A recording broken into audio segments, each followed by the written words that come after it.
ना थके कभी पैर न कभी हिम्मत हारी, ना थके कभी पैर न कभी हिम्मत हारी। जज्बा है परिवर्तन का जिंदगी में, इसीलिए सफर है जारी। जी हाँ भाइयों बहनों, अखिल भारतीय ओबीसी महासभा SC/ST संयुक्त मोर्चा के द्वारा संविधान संदेश अधिकार यात्रा संदेश यात्रा भोपाल से आ रही है। 24 सितंबर को राजधानी से चल रही है। संविधान संदेश यात्रा भोपाल से आ रही है। 24 सितंबर को राजधानी से चल रही है। संविधान संदेश यात्रा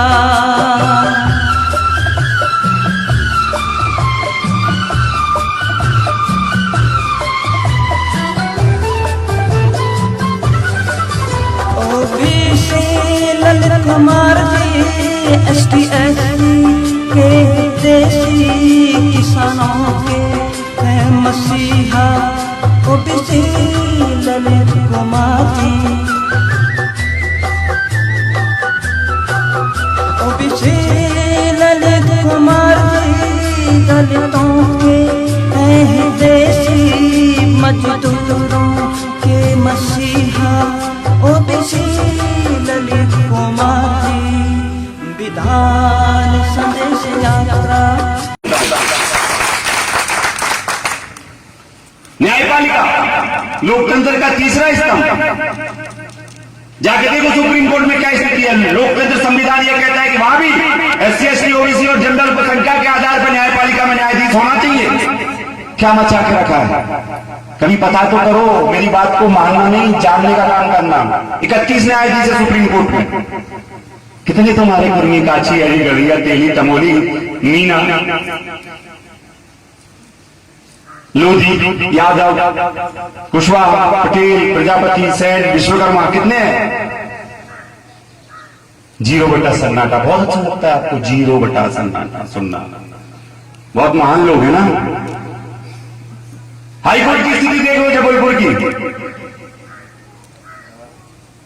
बहुत बुरी स्थिति है। न्यायपालिका में कोई रिजर्वेशन प्रतिनिधि दिया ही नहीं उन्होंने। आज 74 साल हो गए हम लोग।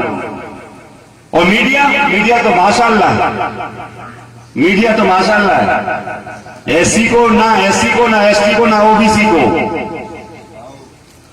चैनल भी उसका, एंकर भी वही, उसका विरोध करने वाले भी वही, उसके प्रश्न पूछने वाले भी वही। दुबे जी, तिवारी जी, पांडे जी, चतुर्वेदी जी, मिश्रा जी, शुक्ला जी, उपाध्याय जी, शर्मा जी, पूरे चैनल टीवी पेपर भरे पड़े। इसलिए साथियों, किसी का विरोध नहीं है। विरोध सिर्फ इस बात का है कि जिस योग्यता की बात करते थे, भारत विश्वगुरु और सोने की चिड़िया है। हमेशा ये कहते हैं हम योग्य हैं इसलिए वहां पहुंच गए, तुम नालायक हो इसलिए नीचे पड़े हो। हमेशा यही तर्क आता है। ये नालायक बात की औलाद नहीं है ये OBC SC/ST के लोग। विश्वगुरु और सोने की चिड़िया था ये देश। इनके बाप दादों के शासनकाल में ये देश विश्वगुरु और सोने की चिड़िया था। इतिहास उठाकर पढ़ लेना। तुमने आके बाहर के आके क्या क्या इस देश के अंदर किया हमें सब पता है। इसलिए अपनी औकात पे आ जाओ। इस देश में संविधान और लोकतंत्र को लागू कर दो। इस देश के मूल निवासियों से आपस में भाईचारा स्थापित कर दो। और नहीं तो वो दिन दूर नहीं है जब ये OBC के SC/ST के साथी बोलेंगे कि मार दिया जाए या छोड़ दिया जाए, बोल तेरे साथ क्या सलूक किया जाए, बोल तेरे साथ क्या सलूक किया जाए, वो दिन आने वाला है। इसलिए अभी आपका राजपाट है यहां से लगा के दिल्ली तक, मुझे मालूम है सब जगह आप बैठे हो। इसलिए इस देश के मूल निवासी किसान OBC SC/ST लोगों के साथ न्याय करो। इनका अधिकार जो संवैधानिक लोकतांत्रिक संख्या के आधार पर जो अधिकार इनको मिलना चाहिए सभी क्षेत्रों में दे दो। और नहीं तो बात जब बिगड़ जाएगी तो फिर बहुत दिक्कत होगी। इसलिए अभी भी आपको अभी कुछ नहीं बिगड़ा है। अभी आंदोलन अपनी चरम सीमा पे है। और ये मत सोचना है कि 100-200 लोग बैठे हैं और ये बातें कर रहे हैं। पूरे देश के अंदर उबाल मच रहा है इस समय। एक बार ईवीएम को बंद हो जाने दो, फिर बताएंगे कि क्या होने वाला है। एक बार ईवीएम, जिन देशों ने ईवीएम बनाई उन देशों ने कहा ईवीएम से हमें भरोसा नहीं है। एक बार जापान के प्रधानमंत्री से पत्रकार ने पूछा कि आप लोग ईवीएम बनाते हो पर ईवीएम से चुनाव क्यों नहीं कराते हो? ईवीएम में जो चिप लगती है वो जापान से एक्सपोर्ट इंपोर्ट होती है। बोलते हम पागल हैं क्या? तुम्हारे जैसे भारत के लोगों जैसे हम पागल नहीं हैं। Hello, free and fair election is not possible from EVM. Electronic ballot machine से फ्री एंड फेयर इलेक्शन नहीं हो सकता। दुनिया का सबसे बड़ा लोकतंत्र है। 10 साल से 20 साल से लोग चिल्ला रहे हैं किस लोकतंत्र को बचाना है तो कम से कम इलेक्शन तो सही करो, नहीं कर रहे। पक्ष भी उनका, विपक्ष भी उनका, एक लाने वाला है, दूसरा इंप्लीमेंट करने वाला है। और हम लगे हैं अगली बार भाजपा सरकार, अगली बार कांग्रेस सरकार। तो ये स्थिति है लोकतंत्र के चार स्तंभ में साथियों। दूसरी आवश्यकता इस बात की है, एक गलतफहमी दूसरी गलतफहमी इस देश के अंदर ये फैला दी कि साबरमती के संत तूने कर दिया कमाल, दे दी हमें आजादी बिना खटक बिना ढाल, साबरमती के संत तूने कर दिया कमाल। हम सब आजाद हो गए। उन लोगों ने एक झूठा भ्रम फैलाया, आजाद हो गए, आजाद हो गए। कैसी आजादी थी, किसकी आजादी थी?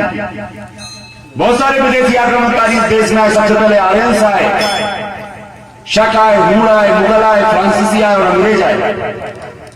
आर्यंस ने जब इस देश के गिरोड़ों पर राजपाट किया, इनको हराया, 1400 वर्ष तक युद्ध चला, जिसको शास्त्रों में इन्होंने देवासुर संग्राम बोला।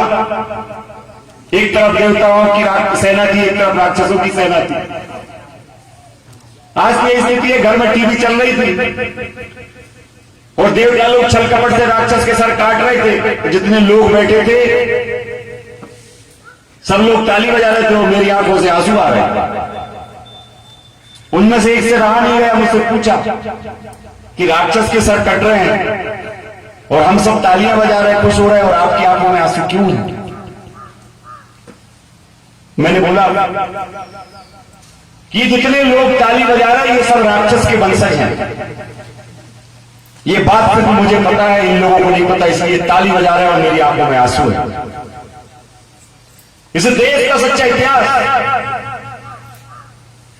दुनिया में, अमेरिका में जाके पता करो कि भारत में एक देवासुर संग्राम 1400 वर्षों तक होता रहा। क्या सच्चाई है इस देवासुर संग्राम की? वो कहते तुम मूल वो नालायक हो। कभी देवता और राक्षस दुनिया में 80 लाख वर्ष से लगा के आज तक के इतिहास में दुनिया में कहीं नहीं हुए। ये केवल तुम्हारे यहां प्रपंच चल रहा है। क्यों? अरे वो तो कोई देवता और राक्षसों के बीच की लड़ाई है, तुम्हारे हमारे बाप दादों के बीच में कोई लड़ाई नहीं है। अगर किसी को हराया के उसको नष्ट किया, उसका राजपाट छीना, तो उसका इतिहास खत्म करो। उसको ये भुलाने में मजबूर कर दो कि कभी आपके हमारे बीच में लड़ाई हुई है, तभी तो आप वोट दोगे ना उनको, और दे रहे। जाकी धनगढ़ती लई ताई न कीजे संग, और जऊ संग राखी सो बने, तऊ कर राखी अपंग। जिसकी बाहर से आके धनगढ़ती छीनी, राजपाट छीना, शिक्षा छीना, सब कुछ छीना, उसके कभी साथ में मत रहना, कभी उसके साथ में रोटी बेटी का सम्मान मत करना, कभी उसके साथ में खाना मत खाना, सीधा ले जाना, कच्चा ले जाना, पका हुआ उसके बहन बेटी के हाथ में पका हुआ मत खाना। जाकी धनगढ़ती लई ताई न कीजे संग, उसको कभी संग में मत रखना। छूत है या छूत है, ये नीच है, ये दूर है, इसको दूर रखो, गांव के बाहर रखो। और जो संग राखी सो बने, अगर मजबूरी पड़ जाए इसको साथ रखने की तो इसको अपंग बना के रखो। ये अशिक्षित हो, ये अनपढ़ हो, ये गवार हो, ये कमजोर हो, ये गरीब हो, ये मजदूर हो, आचार संहिता देंगे बिल्कुल नहीं। ना एक्स पार्टी, ना बाय पार्टी, ना ये प्रत्याशी, ना वो प्रत्याशी। मैं किसी के समर्थन और किसी की विरोध की कोई बात नहीं कर रहा हूं। इस बात से गलतफहमी निकाल लेना। मैंने आयोजक महोदय को बोला था कि चुनावी समय है, मैंने अभी पूरी यात्रा में जहां जहां कार्यक्रम किए वहां विधानसभा में चुनाव नहीं था। और यहां भी मैं कार्यक्रम करने की मेरी बिल्कुल इच्छा नहीं थी। मुझे पता है कि मेरा लक्ष्य अलग है। और चूंकि यहाँ चुनाव चल रहा है तो यहाँ तो मामला ही कुछ अलग है। यहाँ तो बिल्कुल युद्ध मचा हुआ है। तो इसलिए बिल्कुल मेरी बात को इस बात से बिल्कुल मत लेना कि कोई चुनावी रैली हो रही है, कोई चुनाव के कारण हम यहाँ पे आए हैं या किसी व्यक्ति को हराने और जिताने के लिए आए, बिल्कुल नहीं। मेरा मामला संविधान की रक्षा से है।